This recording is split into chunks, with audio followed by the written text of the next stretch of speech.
Arsenal Fan TV here with the classic videos. Listen, luckily here on Arsenal Fan TV, sometimes we get to interview some real big names and some real controversial names.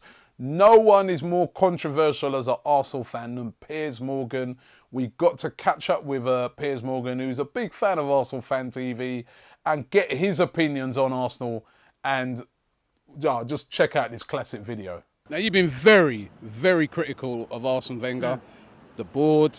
You've called for Arsene Wenger on several occasions to go. Now, he won a trophy last season. No, I've ended my campaign for one reason. He signed a new. So you've ended your campaign. You don't. I've made my feelings clear. Got it wrong? Have you got it wrong? No, because did we need to have patience, or did you think that we would have been better to have got him out and brought someone else in? We won one trophy in 10 years, and we were the Invincibles.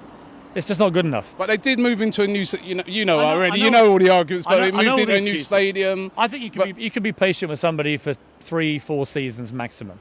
But after that, I just felt that tactically Wenger was shockingly naive compared to how he used to be.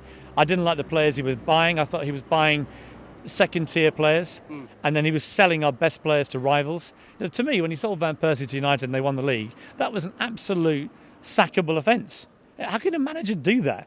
He would argue that. I don't care what he argues. He'd argue 1 year left on the contract. The guy wants to go. Rod him on the reserve bench, and I don't care. You don't give him to United. Do you think if he'd called up Alex Ferguson and said, "Hey, I want Wayne Rooney," how long would that conversation have lasted?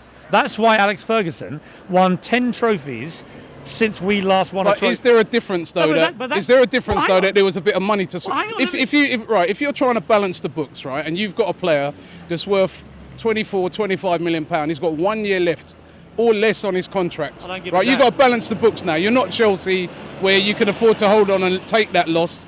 We did not have to sell Robin Van Persie. It's a complete myth, an absolute lie. I have people very close to the ground at Arsenal who tell me we did not need to do that for financial reasons. And therefore, there is no excuse for what he did. And I thought that was an appalling thing to do. And that was my big problem with Wenger. I've been unhappy with him anyway for about 3 or 4 years. And then he sells our best player. Then we sell Fabregas. Then we sell Song. Then we sell Nasri. We'd shift out half our first team to Man City and make them stronger. You cannot do that and be competitive.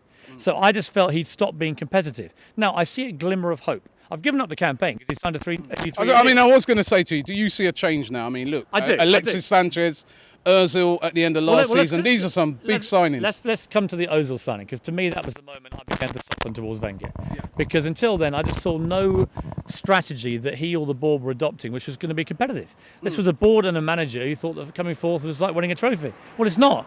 Coming second is not winning a trophy. You've got to win if you're Arsenal, or you're no good. To me, and the moment we start thinking that fourth or fifth is fine, or third, we're Tottenham in disguise. We don't want to be that. Perennial failures. But if you've got, say, in comparison to the other clubs, like a shortage of money, yeah. But we haven't. When you was working at the Mirror, and they said to you, "Listen, we haven't got the money at the moment to compete with the Sun." Let me tell you about the Mirror. What I want to do. Let me tell you about the Mirror. So I was told you haven't got enough money to buy top columnists. So I went out and bought Tony Parsons for a lot of money. I think it was like 3 times as much as any of my other columnists. You know why? He was a star. He was a rock star columnist. Did you lose any columnists in that time, though? Did any of them go to any of the rival papers? Because they were offering more money. I shuffled the pack with people who I didn't think were as good, but that's fine. That's proper management. But I invested in a rock star. And you've got to invest in players that change the game and change the mentality of a club and change the feeling of the fans. Their first duty as a manager and a board is to the fans. Yeah. We have the highest season ticket prices in Europe. We've got the highest paid manager in Europe. And for the last 10 years, we've won 1 FA Cup.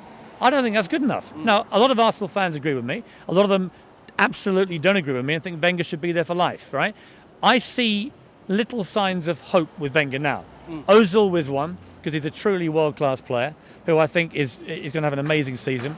And the reason of an amazing season is that Wenger's also going to bought Sanchez, who is lightning fast, brilliant finisher. I think a more natural number 9 than a winger, but he can play another position. And Walcott's going to be back. He's lightning fast. Oxlade-Chamberlain, I thought, was our best player second half of the season.